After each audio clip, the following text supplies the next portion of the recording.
할렐루야. 하나님의 은혜가 이 시간 저와 여러분에게 충만하게 임할 줄 믿습니다. 먼저 하나님께서 부족한 종에게 이렇게 큰 교회에 불러주셔서 또 말씀 전하는 은혜 주셔서 너무나 감사드리고, 또 우리 유승주 목사님 또 이렇게 종을 초대해 주셔서 이 자리에 서게 한 거 너무나 감사드립니다. 저는 목사님이 소개한 것처럼 용인 배감 지역에 있는 원산면입니다. 소재는 원산면에 있는 작은 마을에 있는 용인 소망교회에 심호하고 있습니다. 교회에 세워진 연도는 한 15년 됐습니다. 그래서 이제 제가 살고 있는 마을은 시골도 아니고 도시도 아니고 어중간한 지역입니다. 그런데 살고 있는 분들은 나이가 좀 많으시고 전도를 하면은 굉장히 완고한 분들이 좀 많이 계세요. 그래서 이제 전도를 하면은 시간이 많이 소요되더라고요. 보통 이제 제가 한 분을 전도했는데 그건 한 10년 정도 걸리더라고요. 생각이, 나이 드신 분들 생각이 바꿔지는 것이 굉장히 이게 그렇게 쉽지가 않더라고요. 어떻든 주 안에서 여러분을 이렇게 만나면서 참으로 반갑습니다. 우리 유승진 목사님 통해서 이렇게 말씀도 잘 이렇게 여러분 훈련도 잘 받으시고, 또 오늘 이렇게 나오신 분들은 대개 보면 교사분들도 있고 봉사자 이렇게 하신 분들이 있는데, 아마 이 교회에서 가장 사랑을 많이 받고 하나님이 이렇게 귀하게 쓰시는 분들이 아닌가 그렇게 생각이 되어집니다. 말씀 훈련을 잘 받은 분들에게 제가 과연 어떤 말씀을 전할 수 있을까? 별로 이렇게 전할 말이 없는 것 같은데, 그래도 하나님이 뭔가 전할 말이 있어서 저를 이곳에 보내준 줄 믿습니다. 할렐루야. 그래서 하나님이 주신 말씀을 잠깐 함께 나누면서 은혜를 나누고자 합니다. 저는 교회를 생각할 때에 거대한 배가 항해를 하는 것과 같은 그러한 비유를 해봅니다. 배가 항해를 할 때에 그 배를 움직일 때에 선장이 필요하고 항해사가 필요하고 각 기관사가 필요합니다. 또 여러 가지 이제 종사원들이 필요하겠죠. 이와 마찬가지로 교회도 이제 이 세상의 큰 바다를 향해 항해를 할 때에 교회에도 핵심 멤버가 필요한 거죠. 교회의 선장은 두말할 필요 없이 우리 예수님이시고, 할렐루야. 항해사는 우리 담임 목사님이신 우리 유승대 목사님 줄 압니다. 그 다음에 이제 각 기관사들은 누구냐? 저는 교사들이라고 그렇게 여겨집니다. 가르치는 분들이 굉장히 중요한 비중을 교회에서 차지하고 있기 때문에 그렇습니다. 또 그 외에 또 교회에 말없이 봉사하고 헌신한 분들이 있기 때문에 또 그런 분들이 포함된 줄 믿습니다. 바로 이렇게 교회의 핵심 멤버들에 의해서 교회는 이렇게 잘 운행하고 있는데, 여기 계신 분들은 바로 여러분들이 교회의 핵심 멤버들인 줄 믿습니다. 하나님이 귀하게 여기시는 분들 줄 믿습니다. 할렐루야. 그래서 하나님이 여러분을 가장 귀한 분으로 이렇게 하나님이 부르시고 또 세우셔서 이제 교회를 섬기도록 하셨는데, 이 귀한 분들에게 있어야 될 것은 바로 주어진 직분을 끝까지 잘 감당하는 것이 중요한 줄 믿습니다. 끝까지 감당하는 게. 자, 그러면 하나님이 여러분에게 직분을 주셨는데 끝까지 잘 감당하려면 무엇이 필요한가? 저는 세 가지가 필요하다고 하나님이 이렇게 감동 주셔서 전할까 해봅니다. 제가 첫 번째는 사명감입니다. 한번 따라 봅시다. 사명감. 하나님이 주신 사명감에 의해서 주어진 직분을 이제 헌신하는 출발점이라고 그렇게 여겨집니다. 사명감은 자동차를 비유해 보면은 엔진 오일과 같다 그렇게 여겨집니다. 아무리 좋은 자동차라도 이렇게 계속 다니다가 기름 넣고 다니다가 보면은 이제 엔진 오일을 넣죠. 그 엔진 오일이 기능이 다 이제 소모가 되면은 자동차 엔진이 굴러가는 소리가 약간 이상하게 들립니다. 그래서 결과적으로는 오일을 제때 안 가르면 어떻게 됩니까? 결국 엔진이 파손되고 주저앉게 되는 거죠. 제가 아는 어떤 그 분이 이제 차를 끌고 다니는데 엔진 오일을 얘기가 나왔습니다. 그래서 그분은 나는 엔진오일을 한 3년 동안 끌고 다니는데 한 번도 난 안 갈았다. 이 차가 내가 얼마나 좋은지 나는 끝까지나 엔진오일 갈지 않고 끝까지나 간다. 그렇게 이제 얘기를 하더라고요. 그래서 엔진오일을 안 갈으면 아무리 좋은 차라도 망가질 텐데 속으로 그렇게 했습니다. 그랬더니 한 얼마 안 있다가 얘기 들려온 얘기는 가다가 차가 서버려서 그냥 폭삭 추진돼서 완전히 그냥 해상 불가능한 그런 지경이 됐다. 그 얘기를 들려오더라고요. 이와 마찬가지로 우리 하나님을 섬기는 귀한 일꾼들은 이 엔진오일 같은 사명감이 식어지면, 사명감이 소진되면은 할 의욕이 사라지겠죠. 사명감이 소진되면은 이제 자발적으로 하던 그런 마음이 어떻게 됩니까? 이제 마지못해 하게 되고 또 율법에 얽매여서 하게 되고 안 하면은 혼날 것 같아서, 그러다 그렇게 하다 보면 여러분 이제 큰 어려움을 닥칩니다. 그러면은 또 시험에 들 때에 거기서 주저앉아 버리고 결국은 중도에서 포기하게 됩니다. 이렇게 하는 여러분, 사명감은 참으로 우리에게 중요한 줄 믿습니다. 할렐루야. 그래서 우리는 언제나 무엇이 필요합니까? 지속적인 사명감이 필요합니다. 따라 봅시다. 지속적인 사명감. 이거 중요한 거죠. 자, 그러면 여러분, 사명감은 어떻게 생깁니까? 세상의 사람들은 여러 가지 자기의 소신도 있고 사명감도 있는데, 소망도 있는데, 그런 것은 주위에서는 아니면 자기 스스로 만듭니다. 그러나 하나님이 주시는 소명감, 사명감은 바로 우리가 잘한 대로 하나님이 직접 주십니다. 할렐루야. 하나님이 부르셔서 그 사람이 막 쓰시려는, 그 사람의 하나님 쓰시려는 그런 계획대로 사명감을 주는 거죠. 물론 교회에서 직분을 세울 때에 담임 목사님이 사람을 통해서 주시지만은 하나님이 주시는 소명이나 사명은 하나님께서 주신다는 사실인 거죠. 이것이 바로 세상 일을 하는 것과 하나님이 일을 하는 것이 바로 다른 것을 보여주고 있습니다.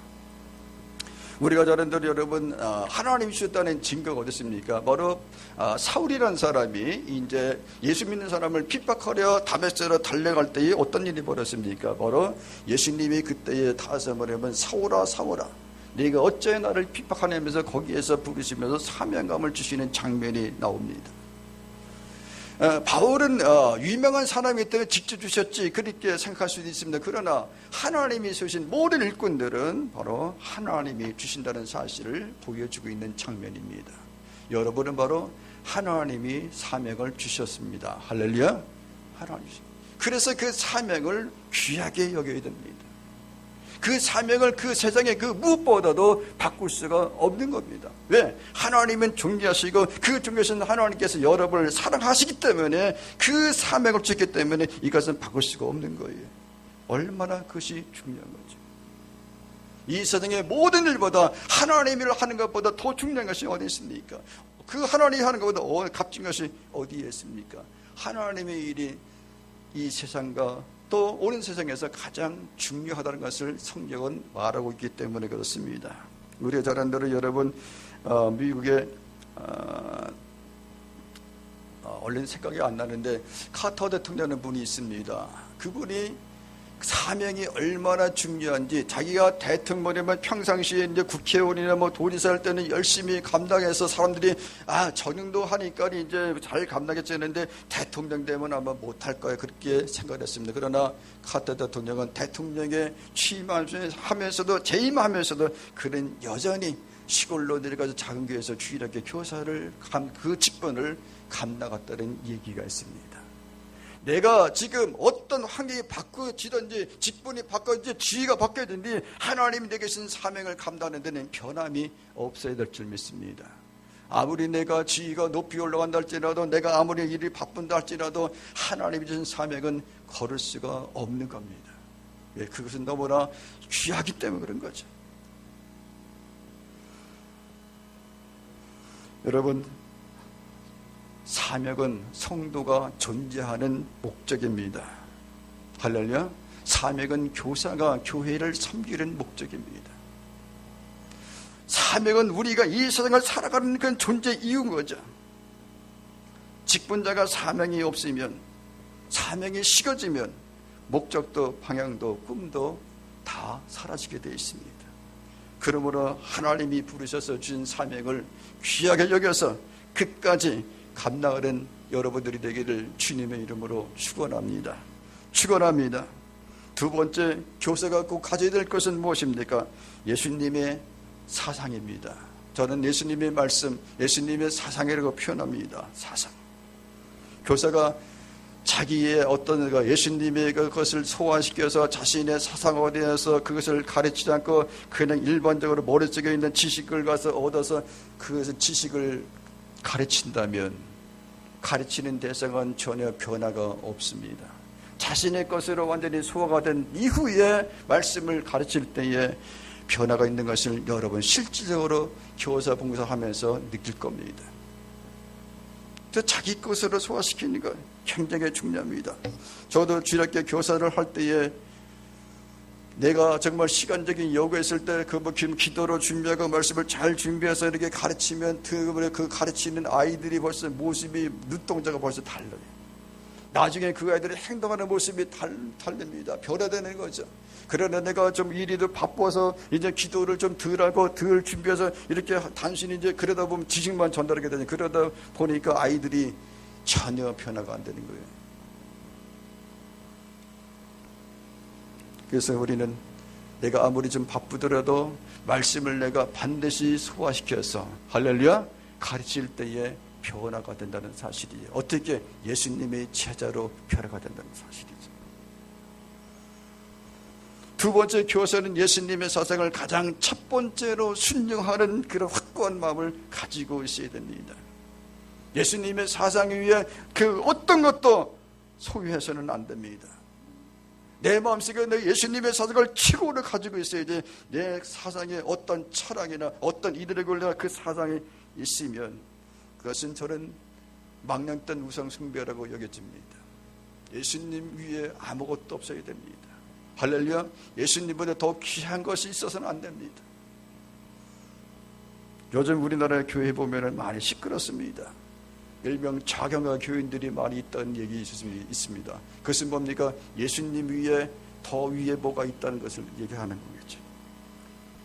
수평적으로 무엇을 가미한 행동을 하고 가미하면 안 됩니다.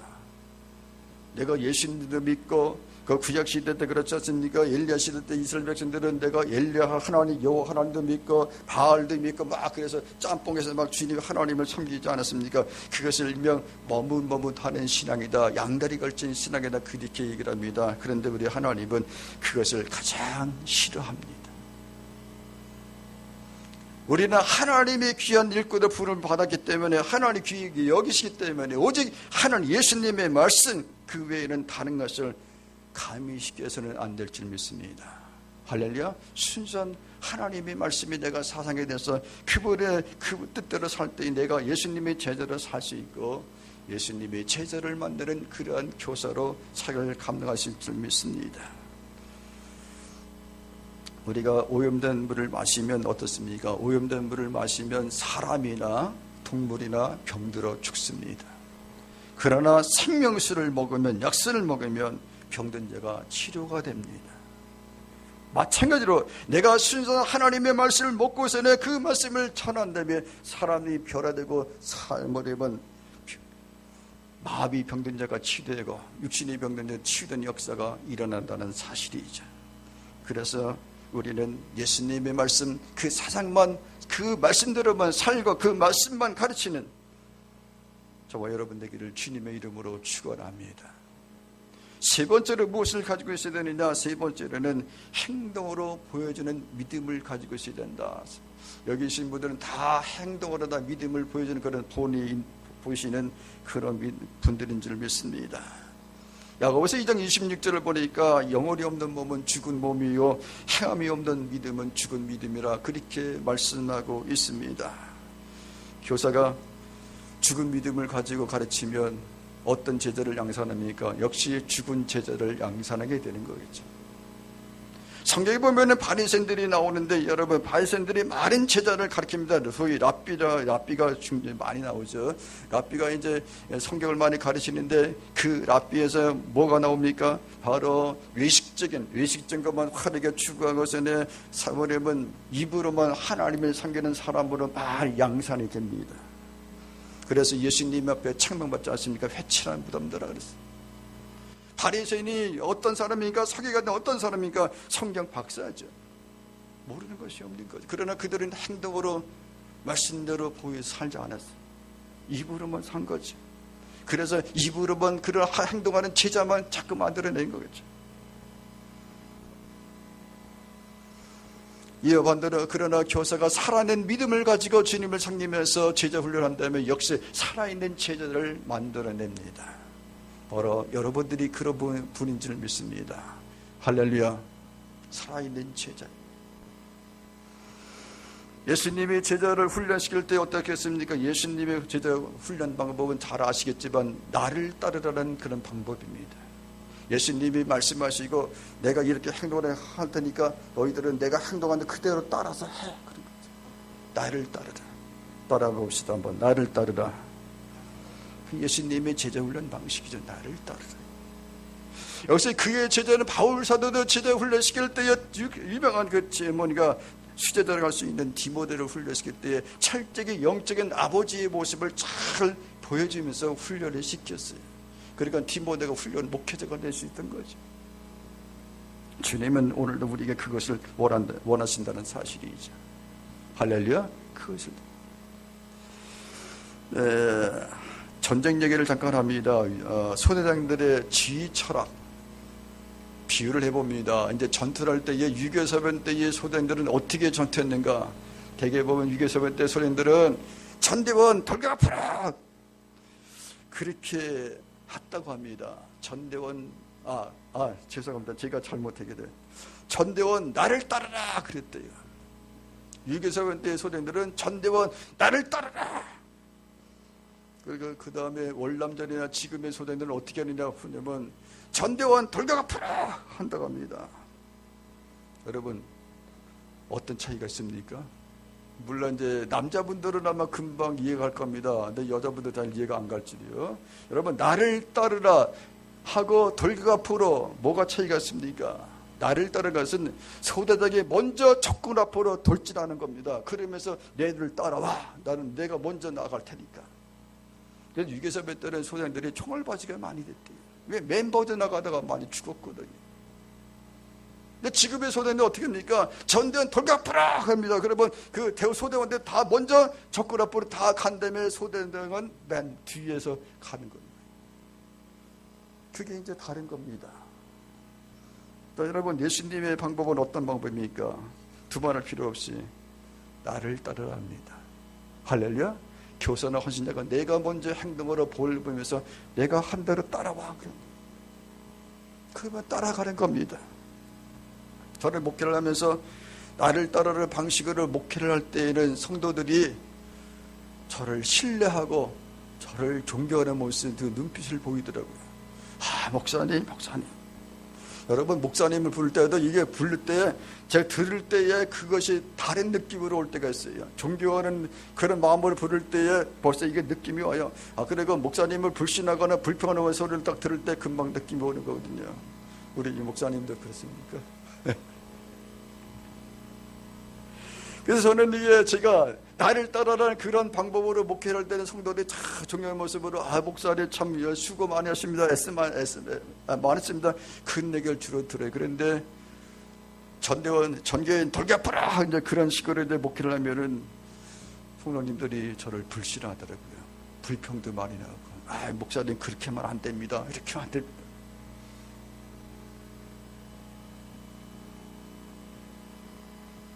여러분 힘들고 어렵지만은 나를 따르라 하는 방식이 예수님의 방식입니다.